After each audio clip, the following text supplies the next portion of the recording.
안녕하세요. 대한소아청소년 정신의학회 공식 유튜브 채널 우리 아이 마음 해결사 우아해입니다. 주의력결핍 과잉행동장애 ADHD 약물 치료에 대해서 많이 궁금해하시는 자주 묻는 질문을 중심으로 조금 더 자세히 알아보겠습니다. ADHD 약물 치료 중 틱 증상이 나타나는 경우를 종종 경험하게 됩니다. 이에 약물 부작용으로 틱이 생겼다고 오해하실 수 있는데요. 부작용으로 틱이 생길 수 있다던데 무섭다는 불안 걱정으로 치료 시작을 주저하시기도 합니다. 또 기존에 틱이 있던 아동에서 ADHD 치료 중 틱이 심해지면 약 때문이라 생각하고 놀라서 복용을 중단하시는 경우도 있습니다. 이는 소아정신학 분야에서 꾸준히 연구가 이루어진 주제인데, 자극제 계열의 약물 치료 중에 처음으로 틱이 나타나거나 기존의 틱이 심해졌다는 과거 연구 결과들이 있었습니다. 이에 틱을 발생시키거나 악화시키는가에 대한 이외 많은 연구 결과들을 종합하면 ADHD 약을 복용했다고 해서 가짜 약을 투약한 대조군과 비교했을 때 더 많이 틱이 발생하거나 기존 틱이 악화되지는 않는다는 것이 일관되고 반복적인 결론입니다. 일부 연구에서는 ADHD 약물 치료를 받은 군에서 틱이 더 호전되었다는 결과가 있기도 합니다. 즉, ADHD 약물로 인해 틱이 생기는 것은 아니며 ADHD 약물 치료와 틱 증상의 악화는 별 관련성이 없습니다. 따라서 틱이 생기거나 악화되었다고 해서 기존 복용하던 ADHD 약물을 중단해야 하는 것은 아닙니다. 틱 증상의 후발 연령이 3에서 8세이고 더 늦은 연령에 처음 발생하는 경우도 있어 ADHD 진단 후 약물 치료 과정에서 틱이 처음 관찰될 수 있는데, 이때는 처음부터 ADHD와 틱이 모두 나타날 신경발달적인 어려움이 있었다고 볼 수 있습니다. 해당 근거들을 기반으로 틱이 있어도 ADHD 증상 호전을 위해 메틸페니데이트를 처방할 수 있습니다. 드물게 특정 아동에서 약물 증량 시 확실히 틱이 악화되고 감량 시 틱이 사라지거나 호전되는 현상이 뚜렷하다면 아토목세틴 등 비자극제 계열로의 변경을 고려하기도 합니다.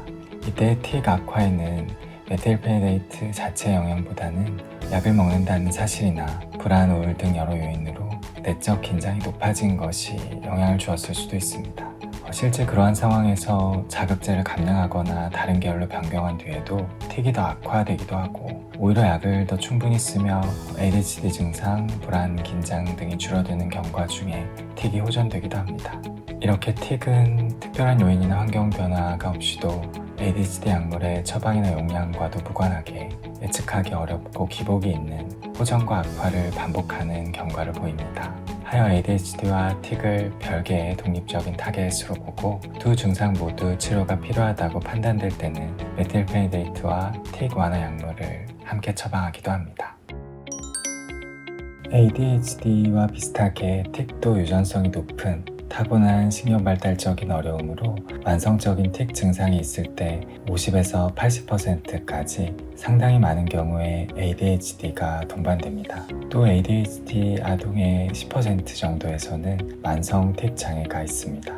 틱 증상은 아동 스스로 힘들어하거나 기능 저하가 있을 때만 완화를 위한 약물 치료를 고려합니다. 아이는 힘들어하지 않고 생활에도 별 어려움이 없다면 틱에 대한 충분한 교육, 이해를 바탕으로 지켜볼 수 있고 잘 지낼 수 있으며 나이가 들고 신경계가 성숙하면서 대부분 자연히 호전됩니다. 그러나 틱 아동에서 ADHD가 있을 때는 그로 인해 각종 행동 문제나 적응 어려움이 동반될 수 있습니다. ADHD 증상과 동반된 불안, 긴장 등이 틱을 악화시킬 수도 있습니다. 또한 틱과 달리 ADHD로 인한 어려움은 청소년기, 성인기까지 지속되는 경우도 많아 ADHD와 틱이 공존할 때 ADHD에 대한 개입이 보다 우선순위가 높습니다. 이에 틱을 주된 호소로 내원했을 때 절반 이상에서 흔하게 동반되는 ADHD 또는 강박장애, 기분장애 등 다른 어려움은 없는지 평가를 위한 종합심리검사를 많이 시행하게 됩니다.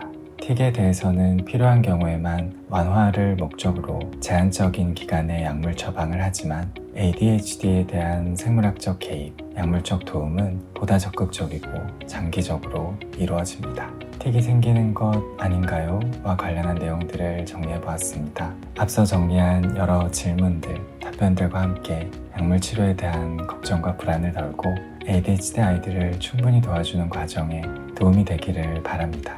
감사합니다.